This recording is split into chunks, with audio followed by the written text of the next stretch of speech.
अशी कोणती चड्डू आहे की जी व्हाईट लेगिंगच्या, पायजाम्याच्या, पलाझोच्या आत पण दिसणार नाही किंवा टाईट योगा पॅन्ट असेल, जिमला जाणारी पॅन्ट असेल, कशाच्याही आत दिसत नाही, गायब होतात आणि रोजच्या आयुष्यात सुद्धा कम्फर्ट देतात. म्हणूनच 5 मस्ट हॅव तुमच्याकडे असायलाच पाहिजेत अशा कोणत्या इनरवेअर, अंडरवेअर, पॅन्टी, निकर तुम्हाला जाणून घ्यायचे असतील तर व्हिडिओ शेवटपर्यंत पाहत राहा. हा व्हिडिओ मी कोणाही बरोबर कोलॅबरेशन मध्ये वगैरे घेऊन आलेले नाही. हेच ब्रँड्स आणि इतक्या महागाच्या असतील किंवा तुम्हाला स्वस्तही वाटत असतील तरी हेच ब्रँड्स तुम्ही विकत घ्यायला पाहिजेत असं नाही. प्रत्येक प्रकार जो मी 5 सांगणार आहे त्याची गुणवैशिष्ट्य मी सांगणार आहे. त्याच्यामुळे तुम्हाला आवडणाऱ्या, परवडणाऱ्या जे तुमचे ठरलेले ब्रँड्स आहेत त्याच ब्रँडच्या चड्डू तुम्ही विकत घेतल्या तरी चालतील. आणि हे विकत घ्यायचं असेल तर सगळ्या लिंक पण आहेत. नंबर 1 एव्हरीडे चड्डू. म्हणजे काय, रोजच्या आयुष्यातली झोपताना दिवसभर आपण जे मस्त कम्फर्टेबल अशा, जे मी आज घातलेले असा नाईट ड्रेस वगैरे घातलाय, आपल्या जीन्स आहेत, कुठेतरी पटकन कामं करायचे, जाऊन यायचंय, घरामध्ये आपण वावरत असताना कॉटनची असलेली रोजची चड्डू. येस. आता त्याचं पर्सेंटेज काय असलं पाहिजे फॅब्रिकचं, तर 95% कॉटन असलं पाहिजे किंवा 90%. पण 5 ते 10% त्याच्यामध्ये स्पॅन्डेक्स किंवा लायक्रा चालेल, म्हणजे थोड्याशा स्ट्रेचेबिलिटीसाठी. नाहीतर खूप टाईट होऊन जाते चड्डू, लक्षात ठेवा. दुसरी गोष्ट म्हणजे हा जो त्याचा जो साईडचा असा हा पट्टा असतो आपला, जो बरोबर आपल्या मांड्यांच्या वरती येतो, बाजूला कमरेमध्ये येतो, तो अजिबात असा छोटा असता कामा नये. त्याचं कारण सांगते, तो असा रोल ऑन होतो. म्हणजे आपण वावरत असताना तो वरच्या बाजूला सरकत जातो आणि त्याची अशा पद्धतीनं छोटीशी गाठ होते आणि मग ती अशी आपल्याला इथे कमरेमध्ये रुतू शकते, कारण आपण भरपूर दिवसभरामध्ये कामं करत असतो. म्हणून अशा पद्धतीची जी चड्डू आहे, तुम्हाला दिसते साईड बँड्स बघा. हा जो बाजूचा कापड आहे, पट्टा आहे, तो केवढा मोठा आहे, मागच्या बाजूने पण बघाल. तिसरी गोष्ट म्हणजे याचा हिपचं कव्हरेज भरपूर आहे. आणि चौथी महत्वाची गोष्ट आहे जी बघायला पाहिजे, हाय वेस्ट असायला पाहिजे. त्याला हाय राईज असं म्हणतात. मी त्याचं कारण सांगते. हाय राईज असल्यामुळे आपण आपल्या रोजच्या आयुष्यामध्ये, घरामध्ये स्पेशली प्रचंड कम्फर्टेबल असतो. ओके. काहींसाठी हाय राईज चड्डू म्हणजे पूर्णपणे बऱ्यापैकी ओटीपोट छान कव्हर होईल अशी थोडीशी अनकम्फर्टेबल असू शकते. पण जेव्हा तुम्ही अशा पद्धतीची कॉटन घेता तेव्हा ती अजिबात अनकम्फर्टेबल होत नाही. एक. दुसरी गोष्ट म्हणजे जेव्हा जेव्हा आपण खातो, पितो, इकडे तिकडे बसतो, उठतो, त्या वेळेला थोडासा जो पूच बाहेर येतो, म्हणजे थोडंसं पोट छान असं बाहेर आलेलं असतं. ते पण कधी-कधी आपल्याला असं होतं की म्हणजे त्याला खाली सारू, वरती सारू, काय करू नक्की असं होतं. अशा वेळेला जेव्हा आपण रोजच्या आयुष्यातल्या चड्डू घालतो तेव्हा ती छानसं ओटीपोट तरी किमान कव्हर करून थोडीशी वरच्या बाजूला जेव्हा सुरू होते आणि हिपला सुद्धा मागच्या बाजूनं भरपूर कव्हर करते, तेव्हा आपल्याला मॅक्सिमम कम्फर्ट मिळतं. माझ्यावरती विश्वास ठेवा, स्वस्तात घ्यायचे म्हणून पॉलिस्टर, मिक्स्ड काहीतरी कॉटन ब्लेंड वगैरे अशा नावाच्या किंवा फॅन्सी दिसायला पाहिजे, त्याच्यावरती डिझाईनच आहे, जाळ्याच आहेत, नेटच आहे, नक्षीकामच आहे, इलास्टिकला तिथून जाणार काहीतरी वेगळं नक्षी, कशाला? रोजच्या आयुष्यातली चड्डू ही मॅक्सिमम सिम्पलेस्ट, बोरिंग आणि साधी असली पाहिजे, ज्याच्यामध्ये आपण सगळ्यात जास्त कम्फर्टेबल असतो. Number 2 shorts. बॉय शॉर्ट्स असं सुद्धा त्याला म्हणतात. आणि अशा पद्धतीच्या ज्या अतिशय स्वस्तात मस्त लक्ष्मी रोडला मिळतात आणि शक्यतो पुन्हा एकदा माझ्यावरती विश्वास ठेवा, कॉटन. आता याचं जे इलास्टिक आहे ते स्ट्रेचेबल करण्यासाठी त्यांना इलास्टिक किंवा काय लायक्रा किंवा स्पॅन्डेक्स अशा पद्धतीचं मिक्स करावंच लागतं. त्याच्यामुळे त्याच्यावरती जिथे कापडाचं मिश्रण लिहून घेतलेलं असतं तिथे लिहिलेलं हे बघा, याच्यावरती लिहिलंय कॉटन इलास्टेन. ही आहे जॉकीची, साधारण स्मॉल नंबरची. तुमच्या लक्षात येते भरपूर वापरल्यानंतर खालच्या बाजूला थोडीशी मोकळी झालेली आहे, पण त्याने उलट आपल्याला जास्त कम्फर्ट मिळतो. पोटाच्या बाजूला मस्त हायवेस्ट आहे, मस्त ओटीपोट, भरपूर खाल्लं डिनर वगैरे तरी सुद्धा वरती कव्हर होते. आता ही का पाहिजे आपल्या कपाटामध्ये? नंबर 1, ज्या ज्या आपल्या आखूड गोष्टी असतात, म्हणजे काय, सगळ्या आपले छोटे स्कर्ट्स, मोठे स्कर्ट्स, ड्रेसेस, फ्रॉक्स, त्यामध्ये उगाचच आपली मानसिकता अशी असते की वारा आला, आपण चालतोय, उठतोय, बसतोय, वेगवेगळ्या कृती करताना आपल्याला असं वाटतं की आपला फ्रॉक वरती जातोय का, आपला ड्रेस वरती जातोय का, आपला स्कर्ट वरती जातोय का, आणि आपण उगाचच कॉन्शियस होतो. हे होऊ नसेल द्यायचं तर अशा पद्धतीची अतिशय कम्फर्टेबल कॉटनची शॉर्ट, बॉय शॉर्ट तुमच्याकडे असायलाच पाहिजे. दुसरा मुद्दा महत्वाचा, कॉटन का पाहिजे? लई नाटकं माझे करून झालेली आहेत.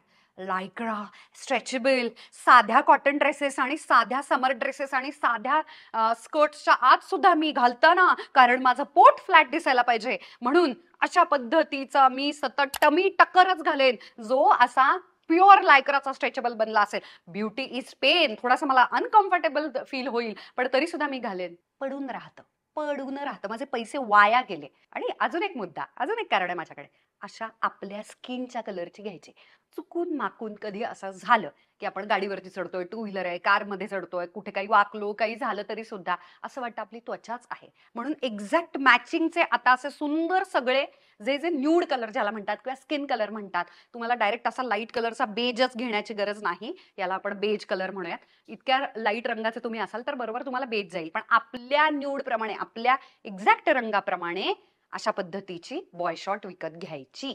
नंबर 3, नो शो पॅन्टी, म्हणजे गायब होणारी, अजिबात दिसणार नाही अशी पॅन्टी. आता पॅन्टी दिसते कधी कधी, सांगते.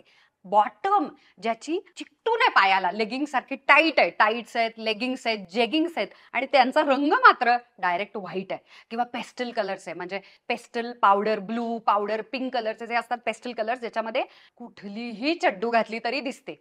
2 गोष्टी सांगते तुम्हाला. वाकोल नावाचा ब्रँड आहे, त्याची ही अशी अतिशय पारदर्शक अशी ही एक चड्डू आहे.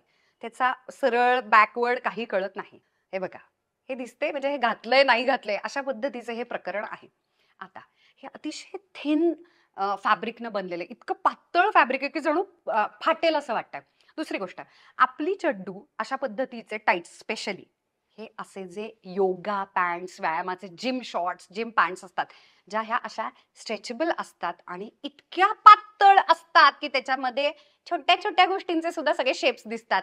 याच्यामधून आत काय घालावं हा प्रश्न पडतो, कारण सगळ्या गोष्टींचे, इवन रोजच्या आयुष्यातली कॉटन पॅन्टीची सुद्धा ही जी शेवटची शिलाई असते, वरची शिलाई पूर्ण जांघेतून जाणारी, हिप लाईन वरून टुंगूवरून जाणारी सगळी शिलाई, सगळं छान शिवणकाम अख्ख्या जगाला दिसायला लागतं. ते दिसू नये आणि ही शिलाई दिसू नये म्हणून याला एंडला सीम, म्हणजे शिलाई त्याची शेवटची अजिबात नाही, शिलाईच नाही. कुठून चड्डू सुरू झाली आणि कुठे संपली हे कळत सुद्धा नाही. मग याची शिलाई ही फक्त वरच्या बाजूला आहे, जिथे आपल्याला कमरेला आपण जी चड्डू जिथे बसते आपल्या पोटापाशी तशी, आणि खाली कुठे संपते कळत नाही. त्याच्यानंतर त्याचा साईडचा बँड बघा, अजिबात रोल रोल रोल होत वरती जात नाही, एवढा मोठा आहे साईडला. बघा, काही काही ब्रँड्स तुम्हाला सांगायचे राहिलेले आहेत, ते मी तुम्हाला शेवटाला सांगणार आहे.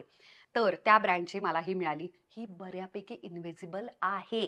90%, येस, 100% तुम्हाला अशा पद्धतीच्या योगा पॅन्ट्स, लेगिंग्स मध्ये सुद्धा आत दिसणार नाही. असं काहीतरी तुम्हाला जर हवा असेल, एक बॅड न्यूज आहे, अशा पद्धतीची सेक्सी थॉंगच फक्त एकमेव आहे की जी योगा पॅन्टच्या आत दिसत नाही. येस, तुम्ही माझ्यावरती विश्वास ठेवा, मी सगळं करून बघितलेलं आहे, मी तुम्हाला सांगते. पण थॉंग हा जो प्रकार असतो, मी सगळ्याचे फोटो इथे दाखवते, म्हणजे काय, अजिबात हिपला कव्हर करते, अगदी हार्डली तुमच्या क्रॉच एरियाला कव्हर करते, नाजूक भागातून पूर्णपणे अतिशय छोटासा पट्टा गेलेला असतो, अजिबात त्याचा काही उपयोग नसतो. त्याचा फक्त छान सेक्सी नाईटसाठी वगैरे उपयोग होतो, किंवा ह्या ज्या अशा लेगिंग असतात त्याच्यामध्ये त्या अजिबात दिसत नाहीत. या म्हणजे फक्त या अशा पद्धतीच्या थॉंग किंवा invisible no show pant. Number 4, tummy tucker. नावाप्रमाणे ते अजिबात नसतात. आज मला तुमच्या बरोबर हे सत्य सांगायचं आहे. तुम्हाला जर टमी असेल तर असं जगातलं कुठलं टमी टकर बनलेलं नाही की जे तुम्हाला बारीक बिरीक दाखवेल, असं नसतं. जे जे अशा पद्धतीचे जाहिरात करतात, स्पेशली अशा ज्या चायनीज जाहिराती वगैरे मध्ये दिसतात फेसबुकच्या छोट्या रील्स वरती किंवा इंस्टाग्राम वरती, ते खोटं बोलत असतात. हे सगळे खोटे प्रॉडक्ट्स आहेत. दुसरा मुद्दा मी तुम्हाला सांगते, मग तरी सुद्धा टमी टक्कर का विकत घ्यायचं? आपल्या कुणाचंच पोट हे समान फ्लॅट नसतं. म्हणजे जे अतिशय व्यायाम करतात, ज्यांना पोटच नाही असं वाटतं, किंवा ब्युटिफुल कडक असे मस्त मसल्स असतात, पोटाला ॲब्स असतात, त्यांचं सुद्धा जेव्हा जेव्हा आपण सकाळी उठतो तेव्हापासून रात्री झोपेपर्यंत पोटाचा साईज हा कमी जास्त होत असतो, आणि ते अतिशय नैसर्गिक आहे. म्हणजे आपण कधी कधी ब्लोट होतो, आपल्या जेवणातल्या अन्नातले असे काही पदार्थ असतात जे पचायला, त्याचं रक्ताभिसरण व्हायला, त्याचं रक्तामध्ये रूपांतरण व्हायला या सगळ्याला वेळ जातो, तेव्हा तेव्हा आपलं पोट फुगतं. जेवल्या जेवल्या लगेच, स्पेशली असं जेवण ज्याच्यामध्ये थोडेसे कार्ब्स आहेत, म्हणजे सकाळचा ब्रेकफास्ट असेल किंवा दुपारचं लंच असेल, तेव्हा तेव्हा तुमच्या पोटाला फुगा हा येणार, थोडंसं ब्लोटिंग होणार, आणि हे नैसर्गिक आहे. प्लीज लगेच पोटाला आणि स्वतःच्या बॉडीला नावं ठेवायची नाहीत. जी आपली थोडीशी परमनंट टमी आपण असं म्हणूयात, जे आपली असते, ती शक्यतो ओटीपोटाला, म्हणजे बेंबीच्या भागामध्ये, स्पेशली डिलिव्हरी नंतर वगैरे सुद्धा पूच ज्याला म्हणतात, किंवा पोटाचा टायर थोडासा आलाय वगैरे असं जे म्हटलं जातं, जे लूज एक्स्ट्रा फॅट्स असतात ते शक्यतो लोअर भागामध्ये असतात. ओके, आणि जेव्हा आपण खातो आणि लगेचच आपलं पोट फुगतं, ते हायर साईडला, म्हणजे वरच्या भागामध्ये आपलं पोट फुगतं. आता ह्या दोन्हीमध्ये, म्हणजे फ्लॅट असेल तरी सुद्धा छान, तुम्हाला अजिबात खाल्लेलं वगैरे नाहीये, डिनरला तुम्ही जात नाहीयेत, काहीच नाही, तुमचं पोट एकदम फ्लॅट आहे, तुम्ही बारीक आहात, तरी सुद्धा वरून फ्लॅट राहतं. आणि कधी कधी असं होतं जेव्हा तुम्ही बसताय उठताय बारीक जरी असलात तरी सुद्धा खालच्या बाजूचं पोट आणि वरच्या बाजूचं पोट याच्यामध्ये फरक पडतो. आता हे सगळं दिसतं कधी? हे असं छान कम्फर्टेबल आपण कपडे घालतो तेव्हा अजिबात दिसत नाही. जीन्स बीन्स ड्रेसेस ट्रेडिशनल कपडे अजिबात दिसत नाही. मग कशात दिसतं?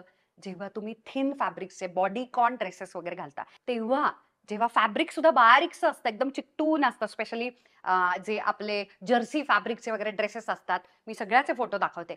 अशा वेळेला आपली एखादी वळी, एखादी घडी आणि प्लेन दिसत नाही, बारीक असू दे, तुमचं छान तुम्ही गुबगुबीत असू दे, कोणत्याही बॉडी शेपचं असू दे, प्लेन दिसण्यासाठी टमी टक्करचा वापर होतो. हे पहिलं ध्यानात ठेवा. हा दुसरा महत्वाचा मुद्दा. तिसरा मुद्दा, वेगवेगळे टमी टक्कर येतात, म्हणजे आपल्या अगदी ब्रा सहित सुद्धा टमी टक्कर येतात. त्याचे शेप्स वेगळे असतात, म्हणजे ब्राच चढवायची, पूर्ण पाय घालायचे आणि इथून सुरू झाला तो संपूर्ण खालपर्यंत गेला. ओके. दुसऱ्या पद्धतीचे टमी टक्कर असतात की जे तुम्ही तुमची ब्रा घालू शकता, पण त्याचे मात्र जसे आपल्या ब्राला स्ट्रॅप्स असतात तशा पद्धतीचे स्ट्रॅप्स असतात वरतीपर्यंत गेलेले, याला असे स्ट्रॅप्स दिलेले असतात सस्पेंडर सारखे. ओके. ते पण घालायचे. तुमची ब्रा तुम्ही वेगळी घालू शकता. ओके. स्ट्रॅपलेस वगैरे.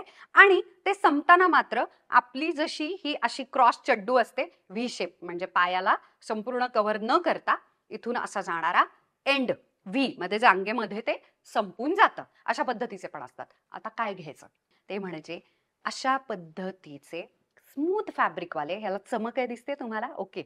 आपल्या बॉडीला साधारण वरच्या बाजूला कमाल छान जाड इलॅस्टिक आहे, बारीक नाही अजिबात. असं बारीक इलॅस्टिक वाला टमी टकर घ्यायचा नाही, असं छोटू बारीक इलॅस्टिक.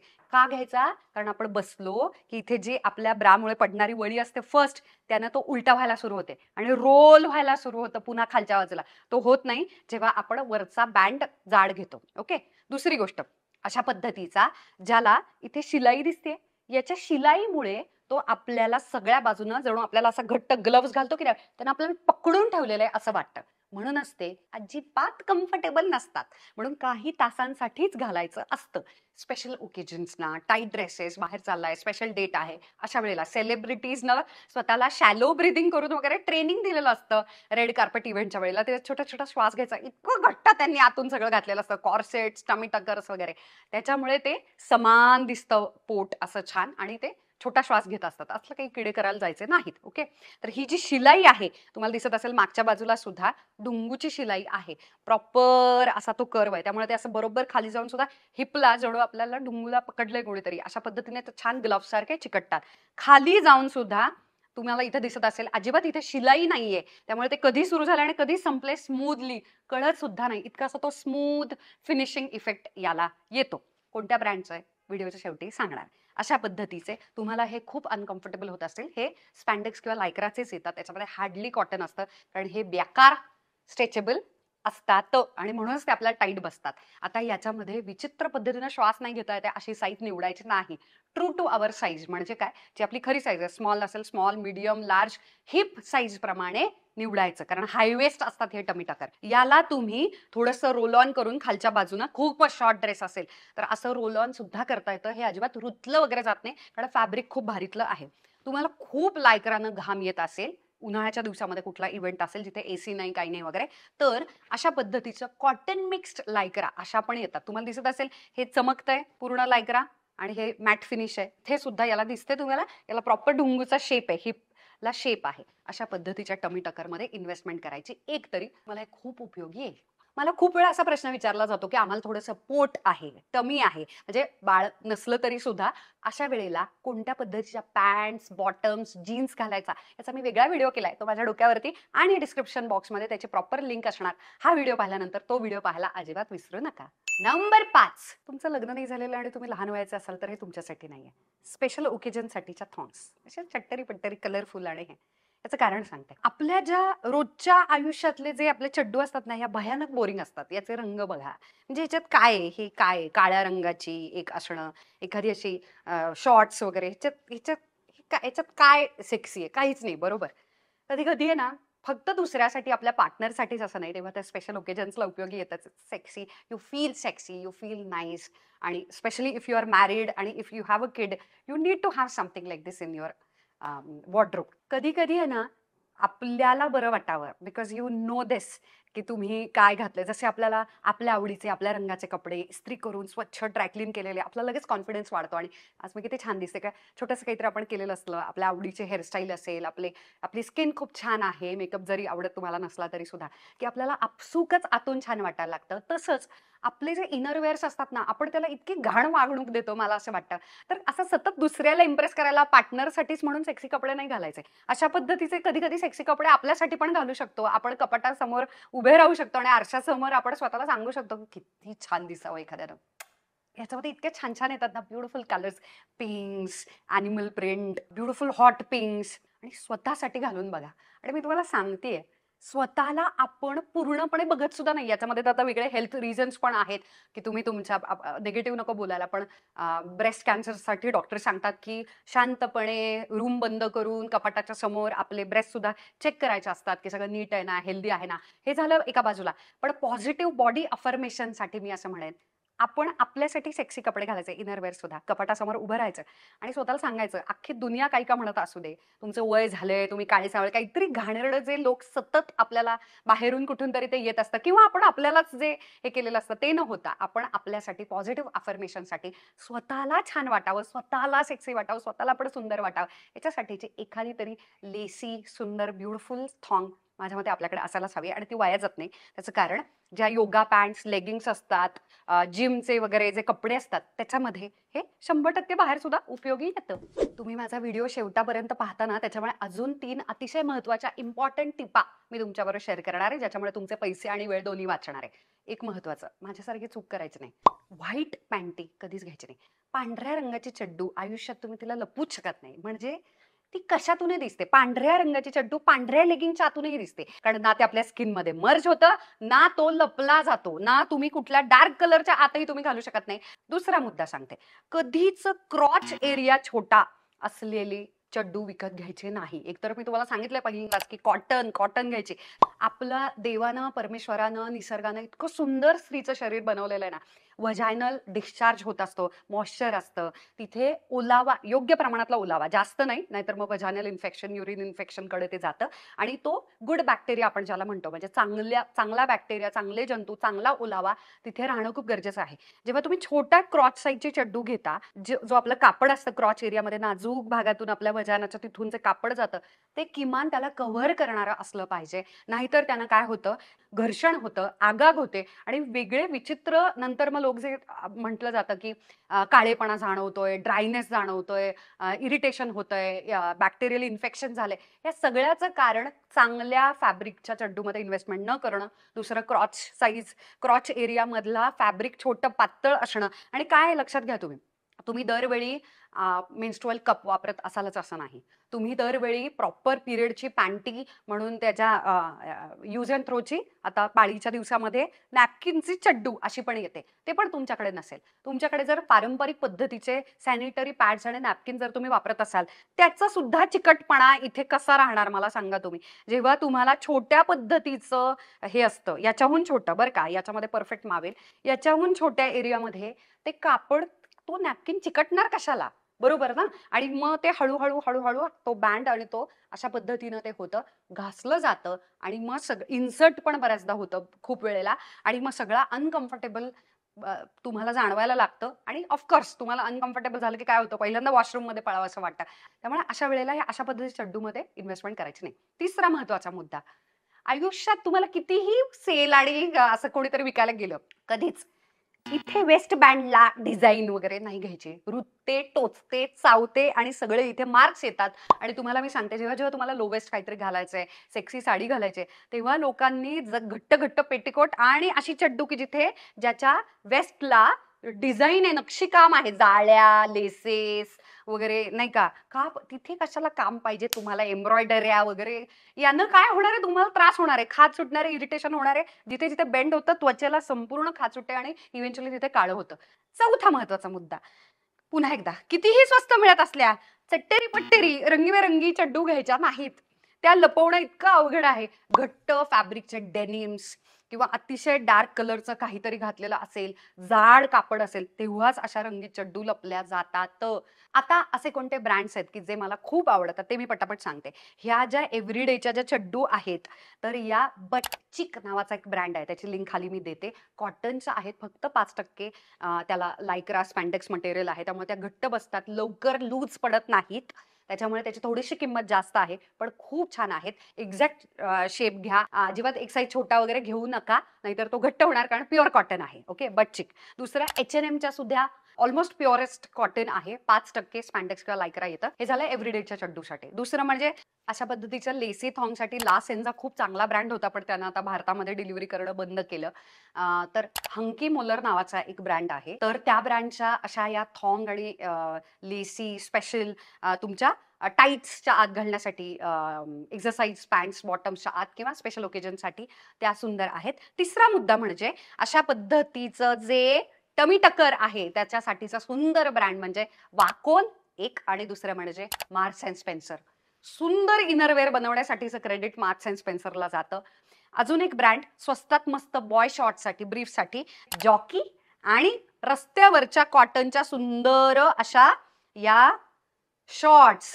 ओके. दुसरी गोष्ट म्हणजे या सगळ्या चड्डू वर्षानुवर्ष हे सगळे कपडे छान राहतात जेव्हा तुमच्याकडे हे असलं स्वस्तात मस्त वॉशिंगची बॅग असते. हे Amazon वरती अतिशय स्वस्त मिळतं. 4 ते 5 चा पॅक मिळतो. त्याची इलॅस्टिक आणि त्याचं टिकणं जर तुम्हाला जास्त राहावं असं जर वाटत असेल, तर या चड्डू सगळ्या या वॉशिंगच्या बॅगेमध्ये अशा टाकून द्यायच्या. ही बॅग अशी बंद करायची आणि वॉशिंग मशीनमध्ये डम करून टाकायचं. पण महत्वाचा मुद्दा म्हणजे क्रॉच एरियामध्ये फॅब्रिकमध्ये आपल्याला खूप नॉर्मल डिस्चार्ज नावाचा प्रकार असतो. म्हणजे येलो डिस्चार्ज होतो, अंगावरचं ज्याला पांढरं जाणं असं म्हणतात साध्या भाषेमध्ये, त्याचं प्रमाण खूप जास्त असेल तर मात्र दुखायला लागतं. अशा वेळेला गायनेकोलॉजिस्टकडे, डॉक्टरकडे लगेच जायचं. पण सम प्रमाणामध्ये डिस्चार्ज हा खूप नॅचरल, उलट हेल्दी लक्षण आहे. त्याच्यामुळे चड्डू काही काळानंतर देऊन टाकायच्या. त्याला योग्य वेळेमध्ये गुड बाय म्हणायचं. याची सुद्धा एक्सपायरी डेट नावाचा प्रकार असतो. पुन्हा पुन्हा तेच तेच फॅब्रिक घालून अजिबात त्रास करून घ्यायचा नाही.